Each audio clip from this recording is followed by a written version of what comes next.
Hello me little jam tarts. Today I'm going to talk about money magic, abundance magic, casting for cash. That's what we're going to be tackling today.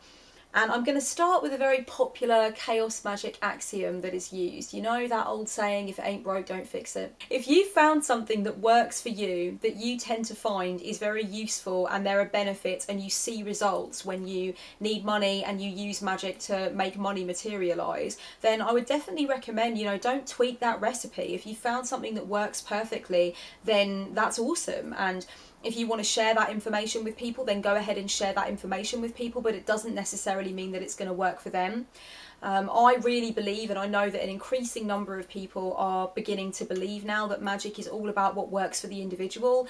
If you don't bring yourself into it and your essence into it, then it doesn't matter how closely you follow somebody else's recipe, your pie is not going to rise in the oven.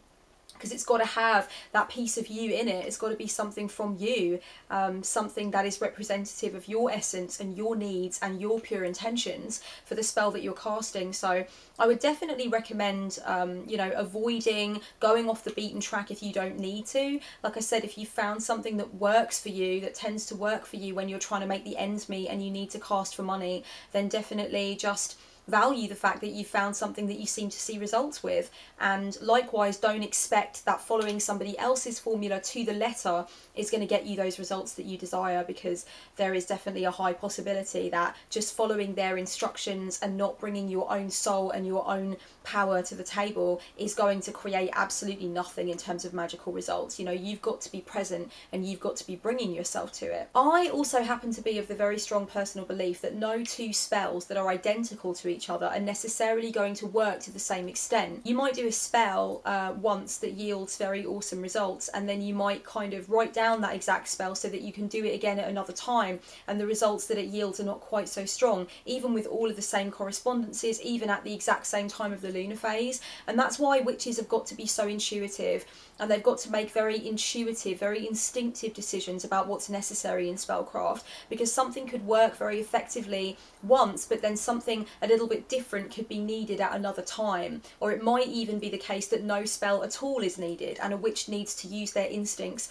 to understand whether or not indeed a spell is needed at a particular time. So essentially, I'm going to talk about money magic from my own personal perspective. Things might be different for you, things no doubt will be different for you. I do not have the one overarching truth, nor would I ever claim to have such a thing. It's not in my makeup to say that or believe that. I think that everybody, as Aleister Crowley once said, needs to cut their own way through the jungle, as it were. So you do your thing, and this is just me doing my thing, and hopefully this video will help anybody who is looking for inspiration, or is a bit stuck, or is maybe even wondering whether or not they should be casting for cash whatsoever. This might be kind of helpful and motivational for you specifically. A lot of people do not cast spells for money because they believe that to kind of be beneath them as witches, or beneath what the magical art is set up to represent and sustain. So it's considered to be low magic, essentially. To cast for money, or to get laid, or to go on that holiday or whatever, that kind of stuff is considered to be just a little bit low class.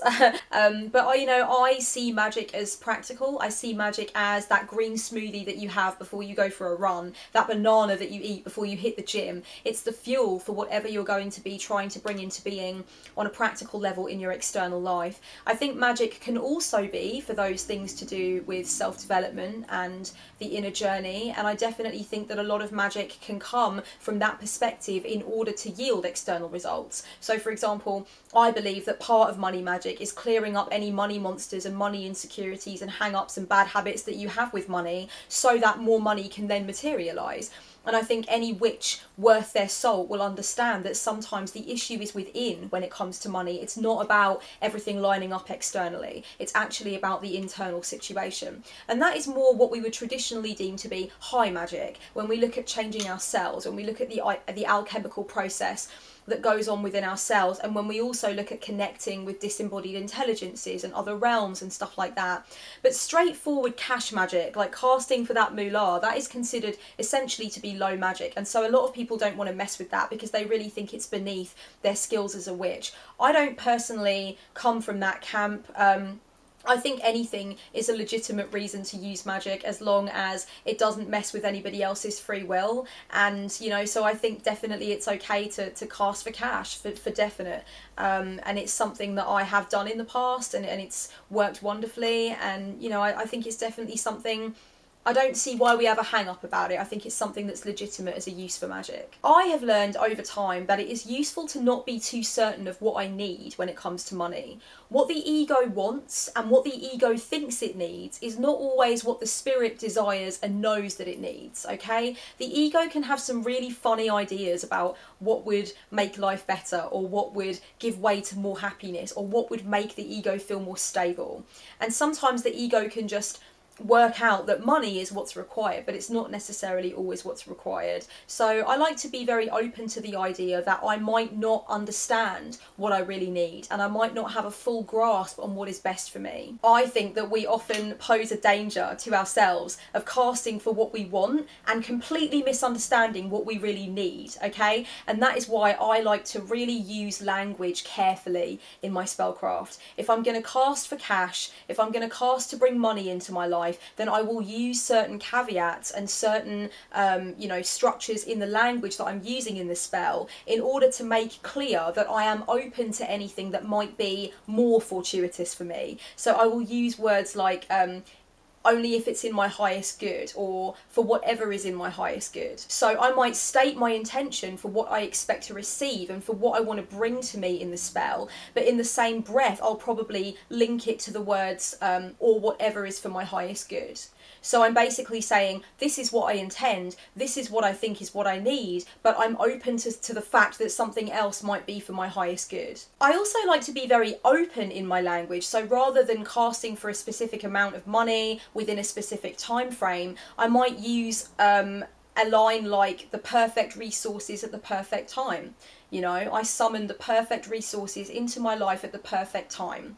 And I want them to be for my highest good. They will be for my highest good. This kind of language, I find, is very open to the possibility that something else might be better for me that I cannot foresee at a specific moment in time.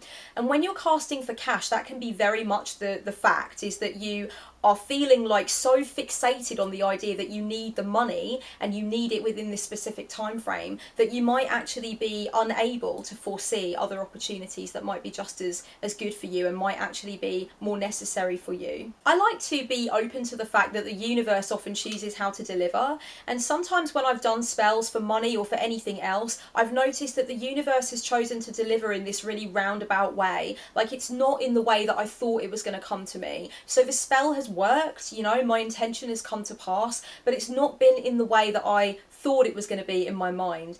And so that's why I also like to use this very open language where I'm just casting for the perfect resources at the perfect time in a way that stands to be for my highest good, because I'm aware that when I let my ego attach itself too much to one specific result, it's really funny how it comes along through the back door instead of through the front door. It kind of dances in from the right instead of coming from straight ahead. And I see it and I go, okay, that is the result of my magic and that is what I wanted, but my god, it came in a totally different package. I was not expecting it to come along like that. So I can be surprised, so I like to just keep it open. What I'm trying to say is that words of power can only ever be as effective as you allow them to be, so don't limit yourself in your language. There is definitely a paradigm that exists in direct opposition to this though, where people talk about how important it is to cast for a specific amount of money and a very specific time frame, and to get that visualized in your mind to such an extent that it is an absolute imprint that is going to exist in the tangible realm. And I think that is also a paradigm that can work and has worked for people, but it is not my bag. I like to use language that is open to a myriad of possibilities, because I recognize that sometimes I'm missing out on some opportunities that could be for my highest good that I'm just not seeing. Don't be afraid to do everything that you can do in the material realm to make these desires and these intentions come to pass, you know. I definitely think that there is a misconception, particularly for a lot of people in the the beginning stages of working with witchcraft, where they assume that casting the spell is the last part of the process. It's what they need to do, and then after that they can just kind of put their feet up and wait for the results to come into being. And I know I'm probably teaching a lot of you guys watching this to suck eggs right now, because I don't think largely that you're the kind of crowd that does believe that, to be honest with you. From what I know of my audience and from interacting with the people that watch my videos, I know that like 9 times out of 10 you're going to watch this and be like, yeah, I know I need to do stuff in the physical realm to make my magic come to pass. But I don't think that any video about casting for cash would be complete without mentioning that. Specifically when it comes to money, it's really important for you to be doing everything that you can to allow the spell its pathway into your life as a manifested reality, okay? So if you cast for a certain amount of cash within a certain time frame, also start thinking about selling off some of those designer shoes that you have that you never fucking wear, opening an eBay account and getting that moving, you know? Try and match up to the energy that you're calling to you by being open to that energy and within that energy, so that you and the energy can do a little tango and make some groovy shit happen, you know? You've got to be showing up and holding that energy of being willing to receive and being willing to make efforts to bring that money into being too. For example, if I'm casting to get myself a job, then I'm definitely going to be casting the spell, but then also continuing to send out CVs and covering letters and have a look what's available in my area job-wise. You know, I'm not just going to stop and put my feet up and watch Netflix. I'm going to continue to do what I was doing in a physical sense to match up with that magical intention. But once the magical intention is out there, things are just going to start to come to you as long as you continue to go on the road that you were on before. The magic is basically that boost, you know, like I said, it's that green smoothie before a run, it's that fucking power salad before a gym session. You still have to do the gym session, but the power salad's going to help, you know, that whole food salad is going to give it that kick up the arse. And for me, that's what magic really is, you know, it's that boost. Taking action in the physical to make the magical intention come to pass does not mean that you don't believe in your magic. It means that you do believe in your magic and you're giving it as many different pathways through which to manifest as possible. Going back to what I was saying at the beginning of the video about how the ego doesn't always know what is truly needed, I think it's important to recognise that you may not actually need your result to come in the form of money. If you want to cast for money and you want to be very specific about that, then that's fine. But at the same time, I would recommend, before you get into sacred space and before you start doing your thing, ask yourself if money is what is really needed for you. If you need to pay a bill by a specific time, then it is probably more likely that money is what is specifically necessary than if you are just feeling shitty and, you know, you want a new wardrobe and you feel like that is going to help you to get better and feel less depressed. You might tell yourself that you need to cast for money to be able to afford a holiday that a few of your friends are going on that you can't afford. Again, I would definitely recommend, before you get into sacred space and start doing your thing, ask yourself, do you need to go on that holiday? Is that holiday actually the best thing for you? If you were able right now to materialise the money to go on that holiday, would it actually be more sensible to spend that money on other things? You know, is it even sensible to go on a holiday with those people at this point in your life? Would that be the most helpful thing for you emotionally? I definitely think before deciding for yourself that it's money that you need, sit down and really ask yourself, is it money that you need, kind of thing. And remember, even if you are casting for something that seems pretty obvious that it's money that you would need, like for example a bill with a deadline, I would definitely recommend also ringing up the company and seeing if you can chop that bill into pieces or get a date that is further into the future. Make sure you've done what you can do on the physical to take the pressure off of yourself before you cast for money, if indeed you do want to cast for money at all. The reason I'm saying that is because when we do spellcraft under an immense amount of pressure, sometimes that can work against us. We can't get into the zone, you know, we can't really give ourselves to the working that we're doing, because we're so stressed out, we're under so much pressure, and it's almost like a desperation energy, and that desperation energy can actually put us in resistance to the results that we want. So make sure you've done what you can do on the physical to prime the situation so that you've got a little bit more leeway, or you at least feel a little bit more reassured, or maybe you've asked somebody that you trust if you can borrow some money to tide you over, something like that, so that when you go into the spellcraft, you're not kind of finding that the pressure and the stress is working to your disadvantage. Likewise, you might be one of those witches that knows that when you cast under immense pressure, it is very fortuitous for you. And if you've recognised that you are one of those witches, then, you know, go for your life, keep on. I'm not here to stop you. But I know for me that when I cast under an immense amount of pressure or with an immense amount of anger still in me, it's probably not going to be the best result. It's not going to be the most potent result. I might get something, but it might not be exactly what I wanted, or I might not enjoy doing the spell, you know, and I like to really enjoy my spellcraft. I like to feel better just as a result of doing it, and feel like I've gotten something just as a result of working the spell. And if I'm feeling really pissed off or really stressed out, or I know that I haven't done what I should have done in the physical to sort it out first, then the spell is not going to be enjoyable for me, and you know, I'm not about that. I really want my spellcraft itself to be a form of catharsis for me in a way. The word abundance can definitely be better than the word money, again for the reasons that I've stated of keeping it open, but I know for me that I cast for money once and nothing really happened, and then a week later I cast for abundance, and then my boyfriend and I found a load of like vintage Pokemon cards in the bottom drawer that sold for shitloads of money on eBay. So I'm just saying, like abundant, it seemed to make sense that with the first casting I specifically was casting for money and visualizing money, and the second time I was visualizing abundance, just moving into the energy of abundance and feeling that energy of having what I need come to me, and suddenly bingo, Pokemon cards. I just feel like that was definitely a shifting of language that helped me to invite more in than just money, and that got me what I needed, you know, that got me what was coming to me in the end, that abundance, but it came, like I said, in a roundabout kind of way. I enjoy doing what I think of as reverse abundance magic, okay? So whenever I am very abundant, whenever I am feeling like I have a lot and I'm in overflow, or whenever my bank account is looking really juicy, I do this thing where I grab a trinket or a crystal or something like that, and I actually invest it with all of this energy of abundance that I'm genuinely experiencing in the moment, okay? I don't need it for anything. I'm in overflow. I already feel abundant. I already am abundant.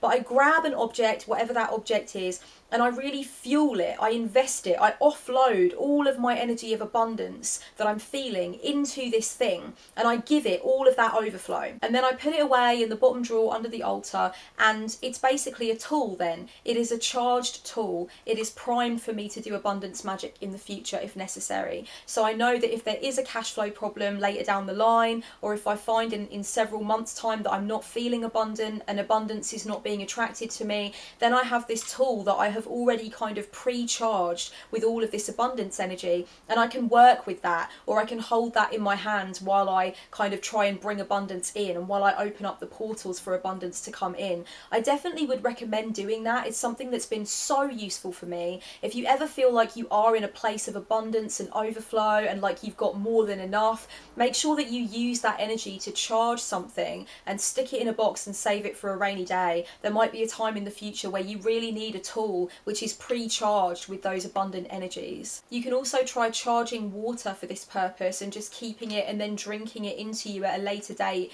if you feel like you really need to drink in the energy of abundance. That's another really good thing to do. You can try writing letters to yourself while you're in a state of abundance, so that whenever you're in a state of lack or scarcity, you can open the letters and read them and feel inspired by them, and that in itself can just be a real mood elevator. It can really shift your energy, and that can be another way to bring abundance in when you feel that you are lacking abundance. Like I said, you might want to go for that total other end of the spectrum, that paradigm which is more about casting for a very specific amount of money, a very specific time frame, casting for exactly what you think that you need. But for me, that's never really been something that's worked out. I prefer to loosen up my language, cast for abundance rather than money, and also just make sure that when I do feel like I'm in overflow financially, I'm using that energy to download into specific tools that will help me later down the line if I'm not feeling so abundant, or if I do need cash quickly or something like that. So I hope these tips have been useful. I hope they've given you something new to think about. I would love to know if you cast for cash and what kind of results you've had. I'd love to know if it's something you've never thought of before and maybe now you are thinking of doing it. And until next time, much love guys, blessed be.